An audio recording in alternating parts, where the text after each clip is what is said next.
And joining me now is Sunil Gavaskar. We are going to raise that big question, is this the best ODI team? And we'll also have our selection of India's best ever ODI team. Mr. Gavaskar, this Indian team has won 22 of their last 23 completed ICC white ball matches. Is this, in your view, the best ever Indian ODI team, white ball team? This is the best team, white ball team in the world at the moment. Over the last couple of years, definitely. I'm very, very reluctant to compare, players and teams of different eras and different generations. Because all the playing conditions, everything's different. The 1983 team that won the first World Cup played with a red ball and with no field restrictions. None of the, two fielders outside, three fielders outside, none of that. Bouncers were freely allowed. The 2011 team was also playing under different conditions. So it's very difficult to compare teams. Like I said, this is the best team over the last two or 3 years in the white ball game. This Indian team is the best in the last couple of years because their performances say that. You just mentioned 22 out of 23 games that they won. That just tells you how dominant they have been. What for you, Mr. Gavaskar, has been the standout aspect of this team that makes it really such a match-winning side? The all-round strength. The all-round strength of this team, where the batting order could be shuffled by the captain. The bowling options were such that the bowlers could be brought on at different times, different ends, depending on who the batter was, left hand, right hand, depending on what the size of the boundary on either side was, depending on where the breeze was coming from. So those options that the captain had was terrific. But then the captain had to utilize the strengths that he had in the ideal manner. And that is what was also the difference. The captain was superb in the way he handled his bowlers, the way he shuffled the batting order up and down, the field placing, the bowling changes, everything was absolutely top class. So that was the difference, the all-round strength and the captaincy, which was not quite seen in other teams. Interesting the way you're praising Rohit Sharma's captaincy, but how much of a difference, Mr. Gavaskar, at the end of the day, did playing in Dubai make? Playing on slow spinning surfaces with a spin quartet? It was not a question of playing in Dubai or anywhere else. It's a question of playing good cricket, and that's what this Indian team did. Even if they had to play on different surfaces, they would have been able to do that. When you win 22, like you've just said, 22 out of 23 matches played in different conditions. Only 5 matches have been played in Dubai out of the 22 that have been won. The other 17 matches have been played elsewhere, different pitches, different conditions.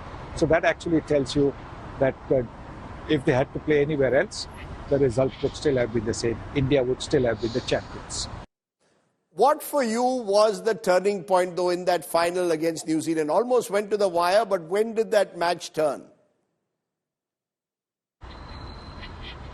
Possibly the wicket of Rachin Ravindra, because he was batting so well. Kuldeep Yadav getting him out first ball was the reason why the Kiwi slowed down. Then in the next over, Kuldeep getting Kane Williamson, another heavy scorer in the tournament, cotton ball. That also was a big turning point. Otherwise, New Zealand could have ended up with maybe 280, 290. If both these, informed batters had stitched together a partnership. Is there any player you want to single out in this Indian team for special praise, Mr. Gavaskar? I'd single out Kuldeep Yadav because, sometimes he goes under the radar. He picks wickets for you. I'll also look at KL Rahul. He kept wickets superbly. And when needed, when he came into bat, he batted in a very positive manner. A couple of sixes that he hit in both the semis as well in the final. Absolutely top-class batting. So these are the two players I would certainly look at. Just a final question. Do you think Rohit Sharma should now step aside from red ball cricket, just focus on white ball and probably hope to lift the 2027 World Cup? That is for Ajit Agarkar and his selection committee to decide, not for me. Sunil Gavaskar leaving that ball outside the off stump with that last question. I was speaking to him earlier. He was in Dubai. I want to widen that now to two people who've tracked cricket over the years. Shishir Atangdi is former Mumbai captain. And I want to go to Ayaz Memon, veteran sports and cricket commentator and analyst and journalist. I appreciate both Shishir and Ayaz joining me. Let's turn and look at that question. Is this the best ODI team ever? Shishir, why don't you take that first? Is this the best ODI team ever in your view that India has put up on a cricket field? In my view, Rajdeep, yes.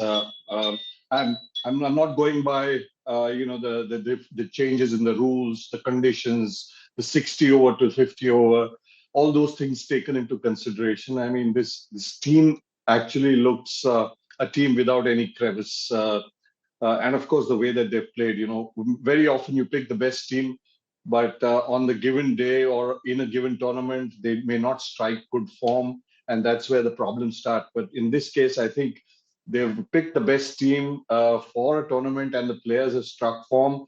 And off the field, I think the captain and the coach have been very smart. They've picked players given good positions. KL Rahul's position was a very crucial position because every time he came in, he had to play with a cool head.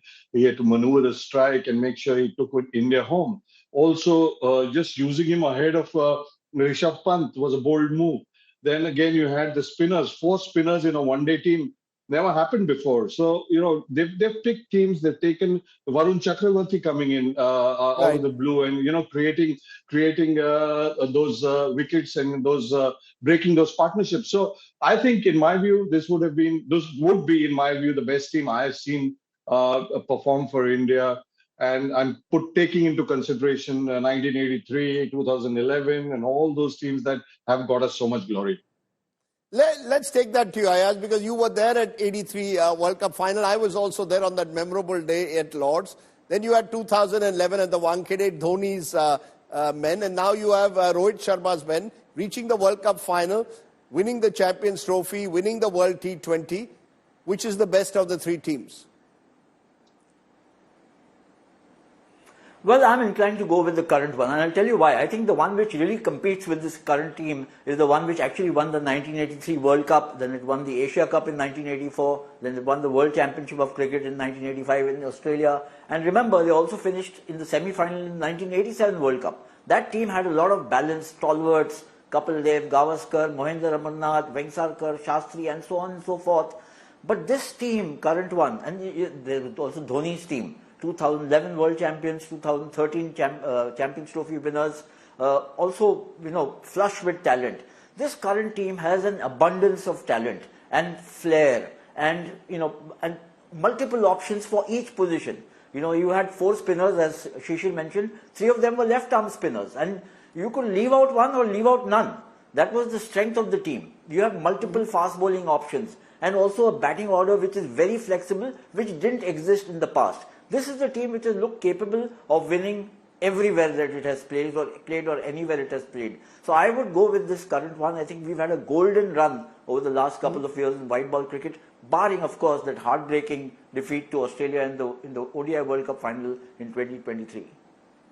Is it in a sense, Shishir, that because we are also the big boss of world cricket with the IPL, the biggest tournament, white ball cricket has now got so much of prominence that all these young players are coming with the attitude that white ball cricket brings, a certain flair and fearlessness. We're seeing it in the T20 game, and we are now seeing it being transposed to the 50-over game as well. Is that the big difference between now and in the past when cricketers were raised on red ball games? You made pertinent points, Rajdeep, but the biggest point is financial security. I mean, imagine you have enough money to feel financially secure to play a game fearlessly. I mean, if you didn't have the financial security, fearlessness may have been difficult. So I think a lot to do with the IPL, the experience of playing international cricket in a domestic tournament, but also the financial benefits that have come that have made cricketers feel a little secure that, this is a profession that I can go out and, express myself, which may be a cliched word, but fearlessly. And that is something that we've seen, the flair, the versatility, the fearlessness with which they played the game. I mean, look at Rohit Sharma for starters. He's gone there with a plan. It's not come off all the time. Some purists like us, old timers like us, would say, "Oh, he's thrown his wicket away after doing the hard work." But his job as an opening batsman was to give them those starts and sort of break open the game for them. And he's done it. And of course, the other batsmen have supported him.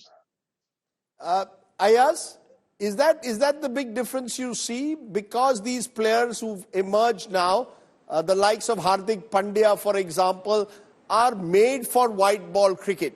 And that has given us an extra edge. Michael Vaughan says you could have 2 Indian teams today.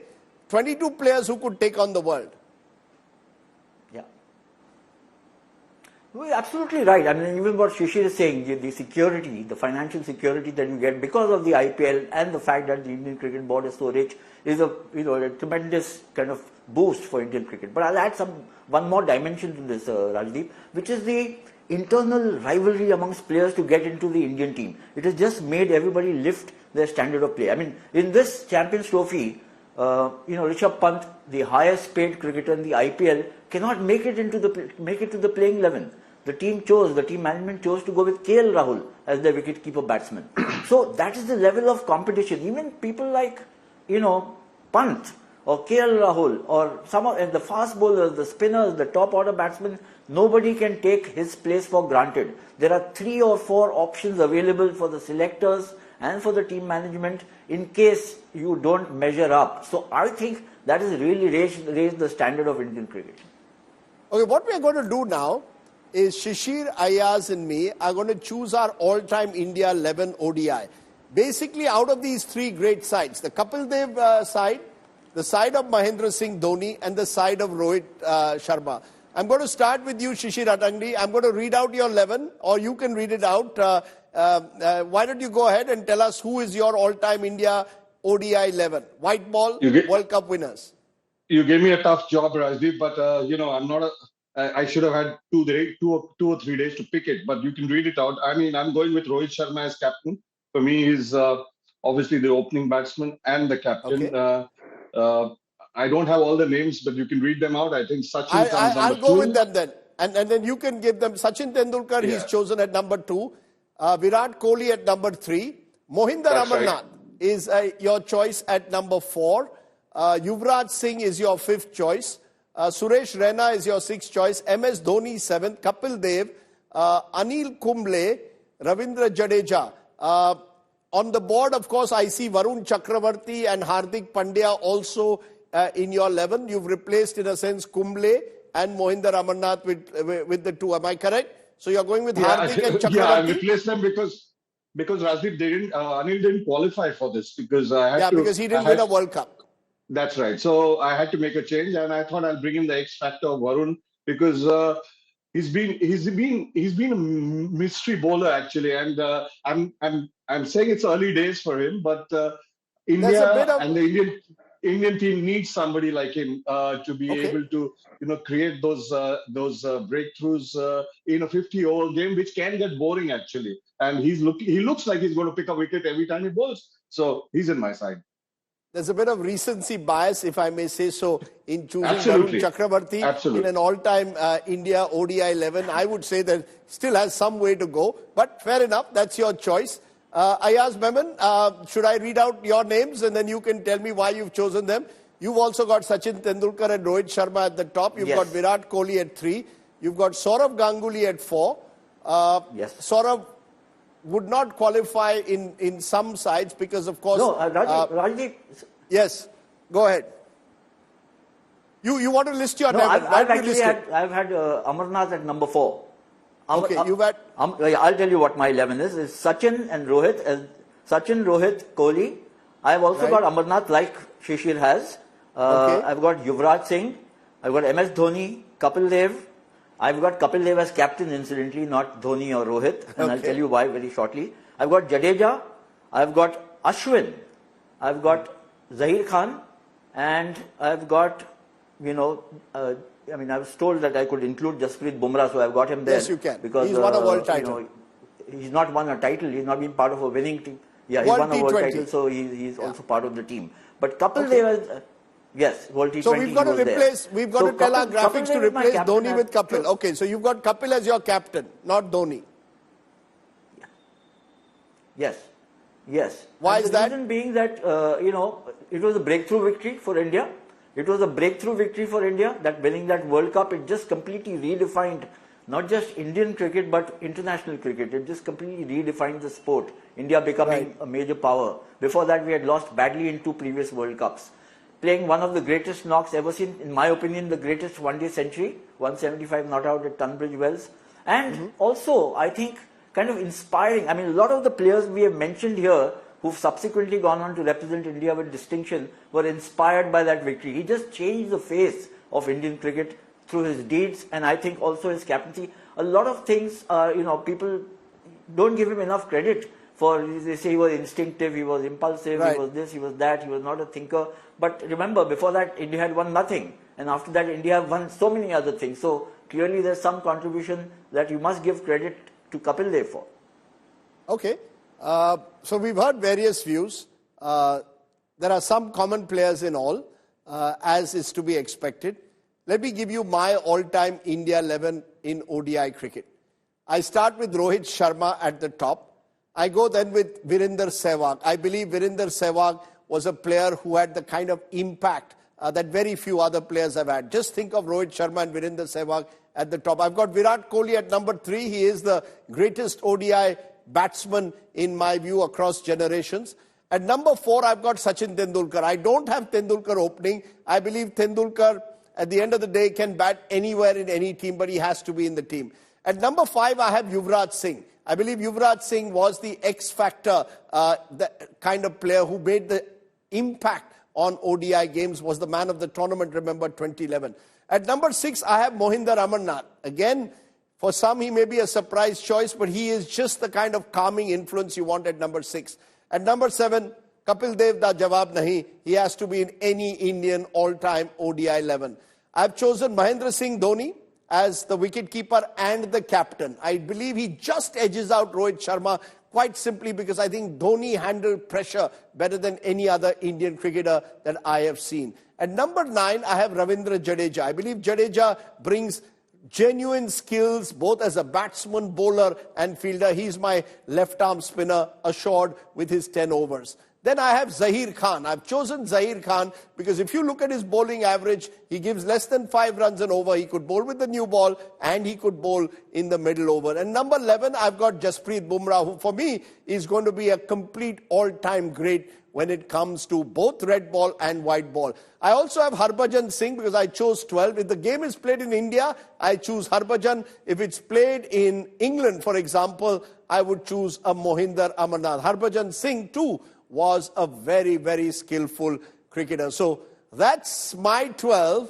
Shishir has chosen his. Ayaz has chosen his. I'm sorry, Rajdeep. I need a rap on the knuckle for forgetting Jasprit Bumrah, but it's just the nature of the game. He's unfit. Okay. I didn't know about his fitness. Jasprit Bumrah. Okay, no, I'll give you that. Also, remember, he didn't win a World Cup as yet. He's won a World T20. But we made an exception for him. We made an exception for him because he's just won a World Championship 6 months ago. So that's my 11. You're bringing in Jasprit Bumrah. Fair enough. I think we can dispute who should be captain. The interesting thing is Shishir chose Rohit Sharma. Ayaz has chosen Kapil Dev. And I have chosen Mahendra Singh Dhoni. So at least when it comes to captains, we've chosen 3 very different cricketers as their captains. Either way, it's fascinating. And you too can decide on your all-time ODI 11. Thank you very much, Shishir, Ayaz, for joining me.